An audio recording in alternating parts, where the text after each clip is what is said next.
Welcome back to Tight Lining, Maryland. What I'm going to do is I'm going to fish a wild and stock stream that's right in front of me. Let me show you the river.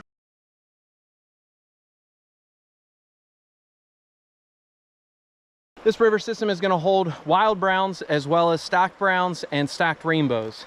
If all goes right, we'll be able to get a little bit of everything on the board. We are just going to be using our traditional setup for Euro nymphing. So let me show you what I mean. We've got a Diamondback Ideal Nymph Series reel, and we've got a Diamondback Ideal Nymph Series rod. This is the, I believe, 2-3 weight and for the reel, and then this is our 10-foot 1 weight for the rod. What we have here is a super delicate setup. This is wonderful when you know you're going to nymph and nymph only. I do know some anglers that on this exact setup, even with a micro rig like we're using today and this very thin rod and leader, they will throw a dry dropper on it. So it can be versatile if you want, but realistically today we're going to probably double and single nymph, but I suspect it'll probably be mostly double nymph and just kind of hunt the deeper runs. We are approaching summer. We're not there yet. The water temps are creeping up. This is a freestone stream, and as a result, it gets warm in the summer. So you want to hit streams like this in April, May, and June, and then by the time it hits July, it's typically too warm and too low. So let's get after them. I expect to be able to put some fish in the net today. It's a beautiful day out. We took off of work. You know, work is not piling up. It's actually the end of the school year, and I had very little to do and still 4 days left of work. So I was like, you know what? That's more than enough time for me to tear down a classroom. If grades are done, I'm going to take the day off and go fishing. So let's see if the fish gods and the fish reward me for joining them out on a stream today.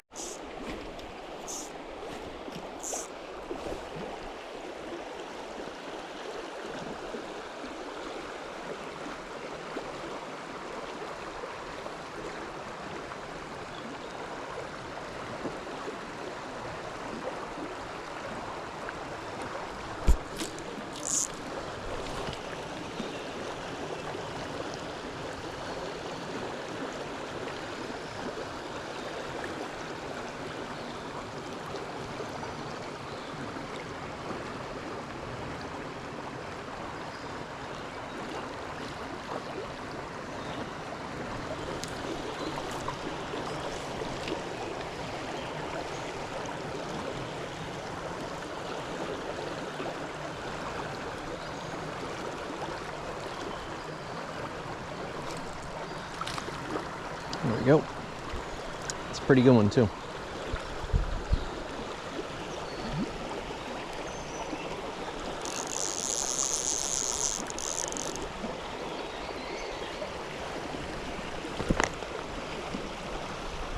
Just keep a little side pressure on them, keep them in the current. Now they slid over to us, use that current to your advantage. Slide them in the Rock Springs net. There we go. Oh, rainbows are the worst. But hook's already out.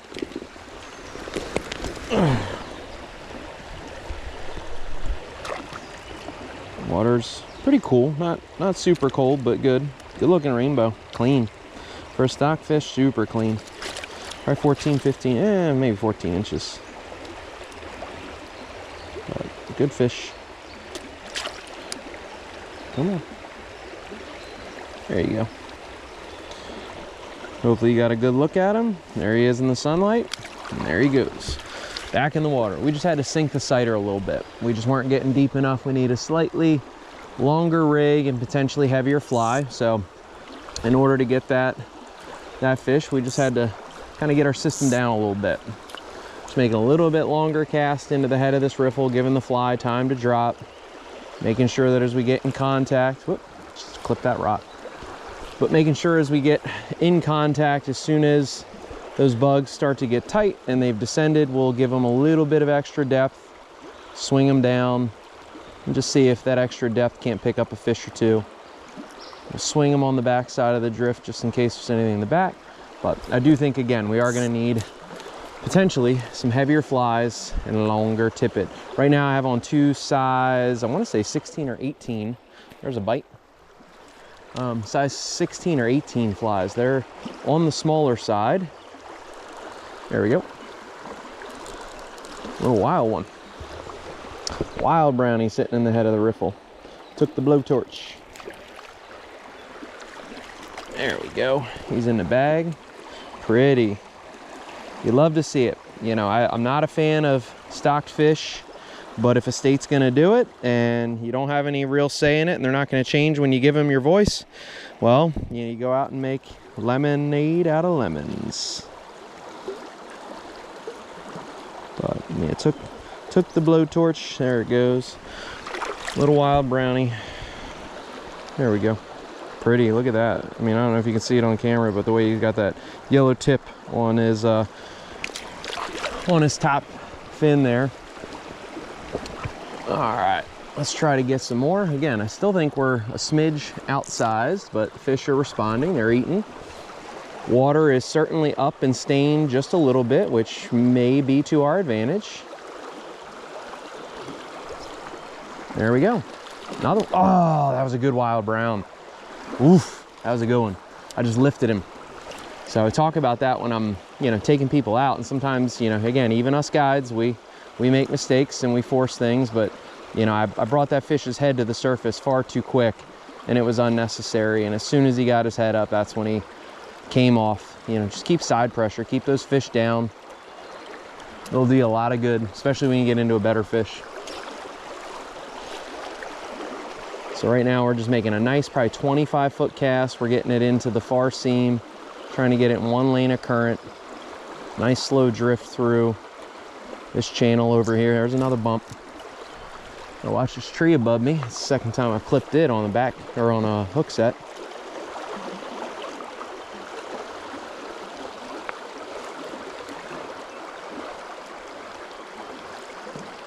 All right, so that time I got pushed out.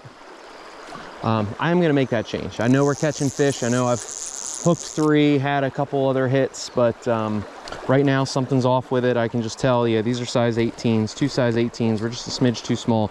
So I've got a 14 blowtorch on the pack. Let's make that change and we'll get back to fishing. Alrighty, so we added our weight. Now we got a size 14 on the bottom. It's gonna help us get a better sink rate. Just kind of anchor that system just a little faster. Get a slightly slower drift. Another little bump. Slightly slower drift and hopefully just get a little bit better presentation.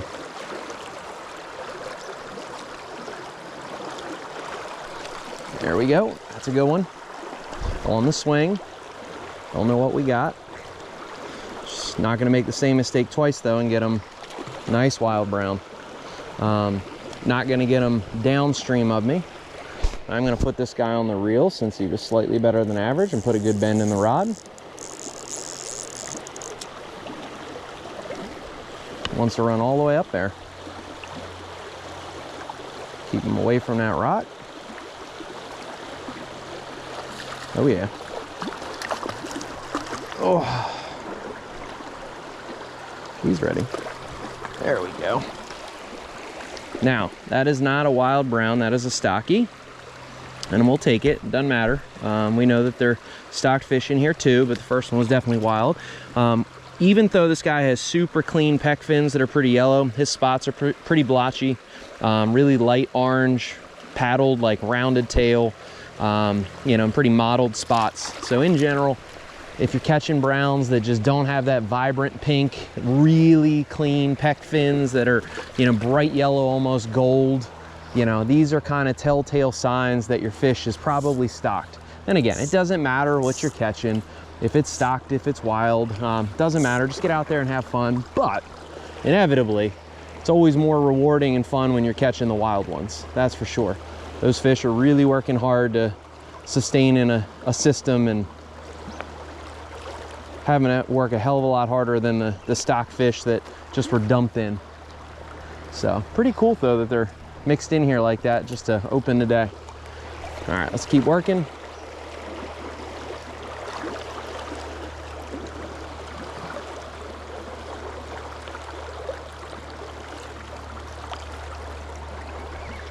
Something down there, I've ticked that twice. All right, let's put it a little bit further into the slack. Just a slow seam over there.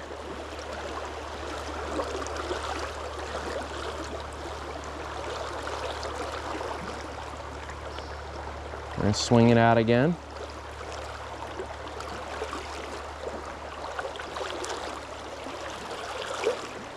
Nothing home.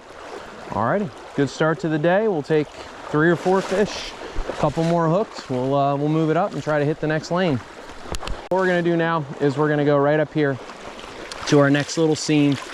It's a good little bead of water. It reminds me of where we picked up our fish down there. So hopeful that we see some stocked and wild fish sitting in there.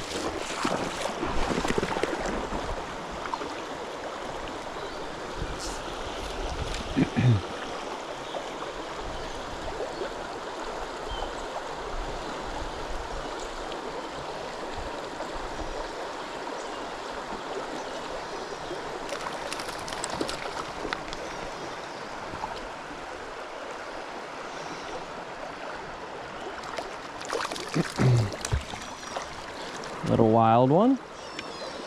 Not super tiny, but better than the last wild one. But just figured that rock was just a little fishy, had good current. And sure enough, there's a clean fish, gold peck fins, red on the tail, good colors of red, and there is a wild fish. So yeah, sitting right where he's supposed to be, right off of that rock. You know, little place that he can tuck in, dart in and out, grab stuff in the main current, you know, get into cover when needed, and you know, put the feed bag on when everything is running right, which right now it seems like might be the case. So we're just gonna get our system untangled and get right back to fishing. So this up here is a really good run, and there's some really good stuff up ahead of it, but I'm not gonna blow right through this because, again, it's got good current, good flow, it's got a rock, so they got some cover. We're gonna tuck it a little bit closer to that rock just to see if anybody's playing at home over there. We'll swing it a little bit underneath. Nothing. Let's try a couple more. That'll be good enough. Again, when you're fishing in the height of spring, almost summer, these fish are charged up. They don't need, you know, they don't need 10, 15 casts in a hole. Sometimes people are way too methodical on how long they spend in a piece of water. Quite frankly, 3 to 5 drifts is good. Like if you have decent flies, the right weight, and you just are getting good casts, that's a little bit too far across the stream for my liking. But good presentation on your drift, quite honestly, you shouldn't be spending much time or nearly as much time in some of these holes. I had a horrible hook set on this fish, so I don't anticipate him staying on, but we are gonna try our best. I just kind of lifted the rod tip and never really got a good set in him. But ate the France fly, nice wild fish, and he was sitting right on that log that we were talking about. There we go. Yeah, that's a wild. That's a wild. Actually, he might be a good holdover. That would probably spark a good conversation if I just posted that image. Dang, I got him good on the top of that lip.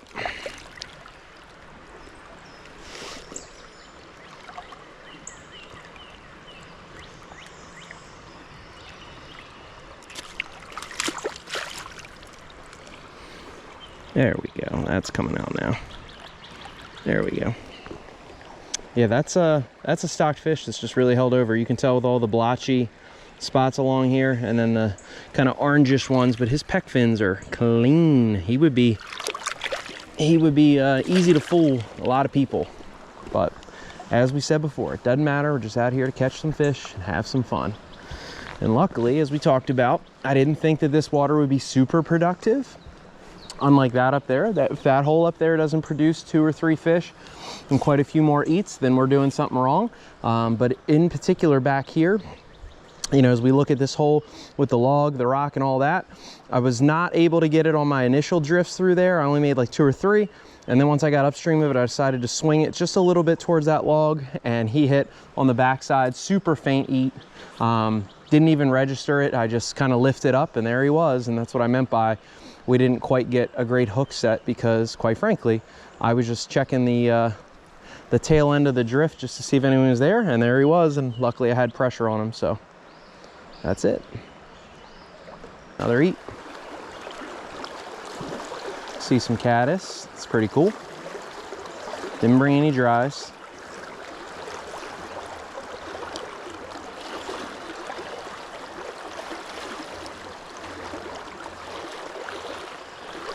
Dang, same spot. Getting the hit on the swing, but just can't connect. Grabbing it, but not pinning. There we go. Huh, little smallmouth. How about that? So, little smallmouth. Took a blowtorch. That's pretty cool. We're talking multi-species day here. What is that, 4? We had a little chub, we got a smallmouth, and we've got rainbow and brown trout.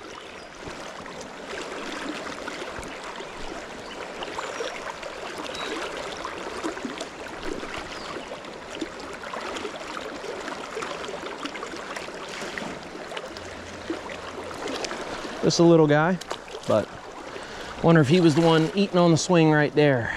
Pretty cool. And it just goes to show you that, you know, fish can be anywhere, all species.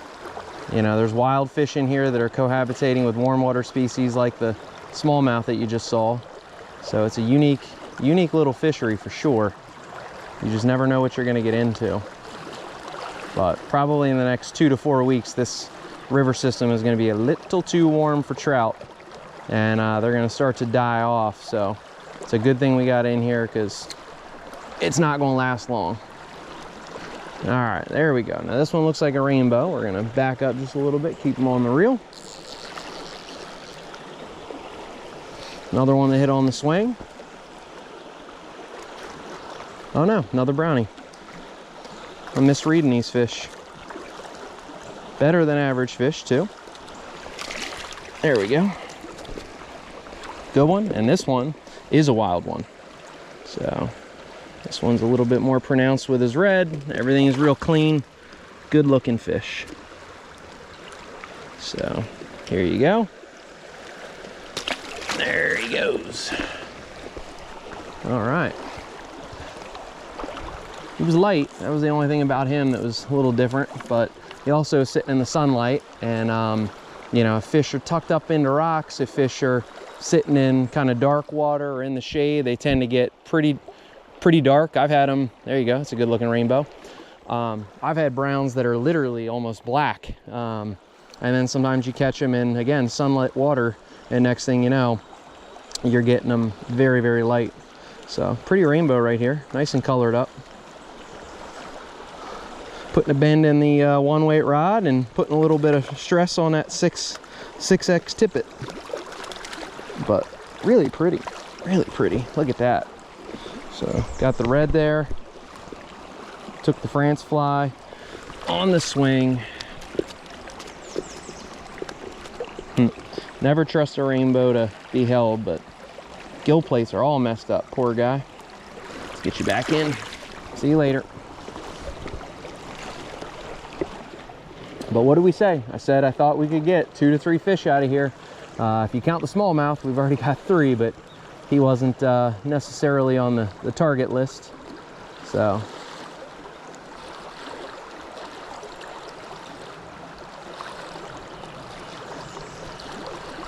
one thing I can say, and there's another one.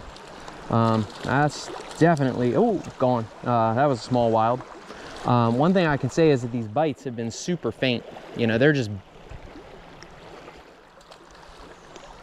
I don't know what happened there, but had a little fall fish grab in the swing of my disheveled lost fish. That was pretty unique. But yeah, all of my eats are really just pauses on the sighter. There has not been an aggressive charge of an eat. Even though this is a good time of year for fish to be really fired up, I've not had like super, you know, hard takes where it's just like a jump in that sighter or something that's like really aggressive. They're just grabbing it, kind of holding it, staying in that fast current, and all that's happening is I'm just getting a slight pause you know, kind of a stoppage in that cider material, and as a result, just set the hook.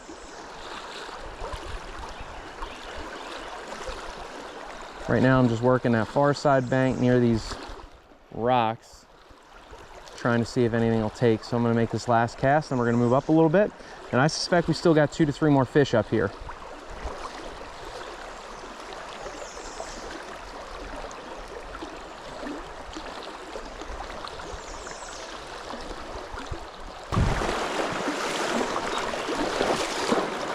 So up in this little cut of the corner coming off of that rock, that's where a good fish is going to hold, if I had to guess. At least a fish, but probably a good fish. So we're going to just work this middle, a couple more drifts, and then we're going to get right up into that sweet spot of that honey hole.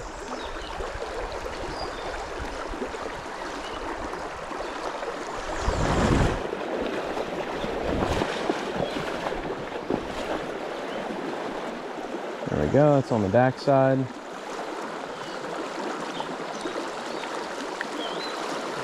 Now the one thing I have experienced in this exact hole is if you get into a good one, you know, 14, 16 plus inches, this current is a nightmare to get them out of.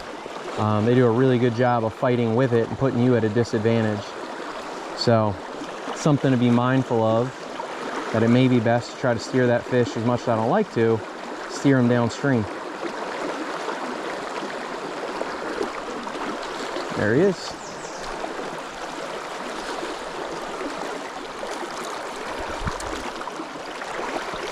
Now that one played nice. Good fish too. Took the blue torch. Slide him right over. Oh, just a little bit too much line out. Just a little bit too much line out. Oh, now we should be ready for this fish.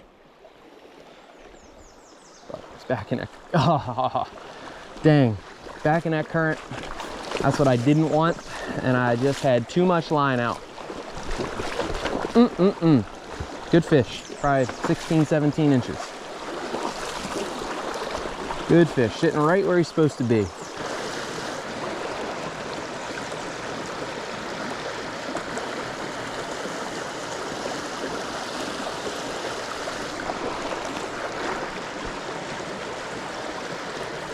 There he is.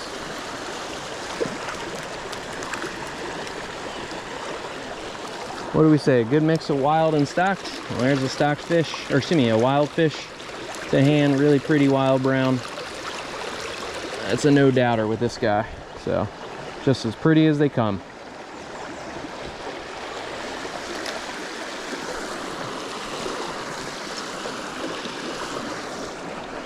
Sitting right where he's supposed to be in that run, right up at the top where riffles are just pumping food right into here.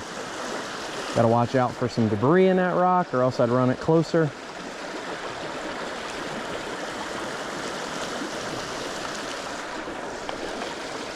Definitely got to watch for, if I get into a better than average fish, them running for that rock.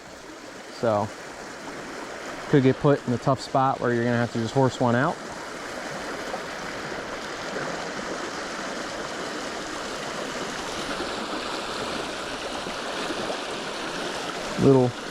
Little chub.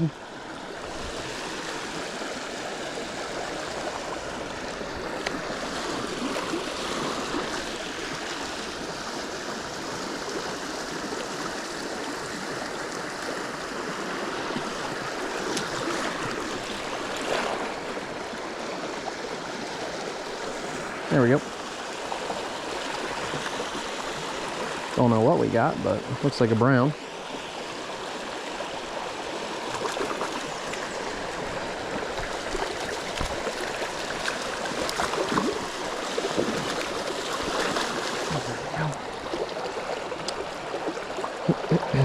Tough to say on this guy. Tough to say.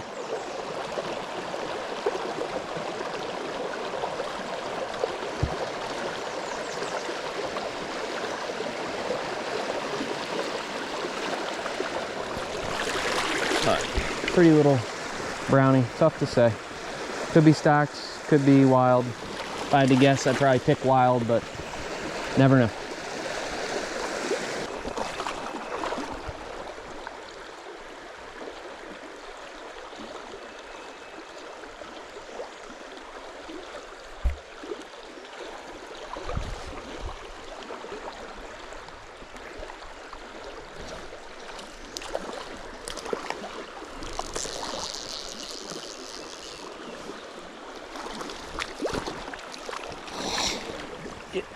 getting wild on the waltz. So I was getting a little worried. I was like, where are all these fish at? So thankfully he picked up that waltz that we just changed to. Yet again, just looking at the sparse spots on that, pretty colored up. You know, easy to tell wild fish.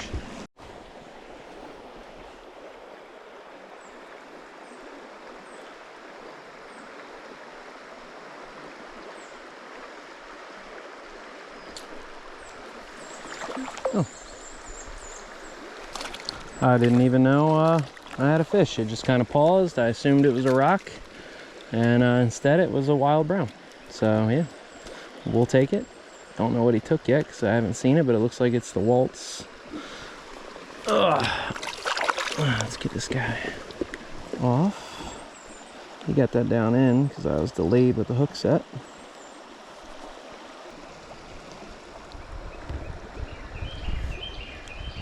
There you go. France flies out. He's unharmed, and back that wild fish goes. So good lesson about keeping nippers on, even with barbless flies. I could probably tell you for every 500 plus fish I catch, if not more, probably 1,000 quite honestly, I do not need nippers. But for the one instance you do, you definitely want to have them. All right, let's keep working this. We said originally like 4 to 6 fish up through here. You know, we'll see if that number holds true. That's gonna make 3 if we can net it, but we've had some fish get off recently. Just keep again that side pressure on this fish. Stay tight, put them on the reel. Probably gonna end up with a double here with the way that a fish is chasing it. We have a double. So that's pretty unique.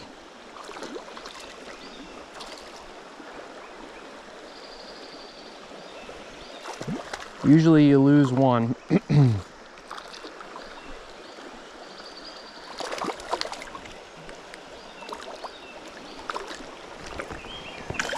we go. We got both. There we go. Rainbow gone. Let's get this brown off. He took the, oh, he already was off. Good. Came off as soon as he got in the net, I guess. Alrighty, well, we'll take a little 2-for-1 action. 1 is nice, 2 is better.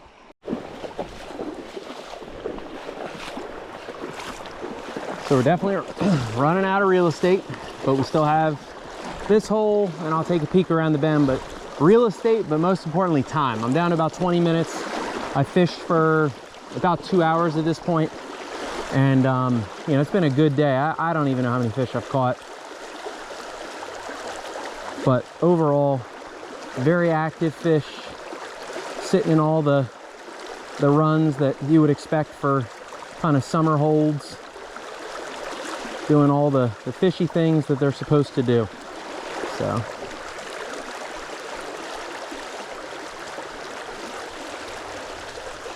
there we go. Another little guy.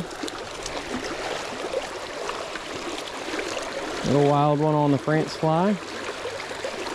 More mid-column eat, so always good. There he goes. Alrighty, that's gonna wrap it up for Tight Lining Maryland. Had an absolute blast on the stream today. Was able to get into probably a dozen to a dozen and a half fish. Not all of them landed naturally, but probably landed 12 to 14 safely. And overall just had a phenomenal day on the water. The fish were feeding aggressively. Although the takes were light, they were absolutely out there kind of gorging themselves, sitting in the heaviest riffles and runs. And it was just a lot of fun. So I really appreciate you tuning back in. You know, at this point, you've probably seen this video. I recently would have put out one not long ago, kind of like my first getting back to it, where I lost a big one and caught some other smaller ones on a local river system.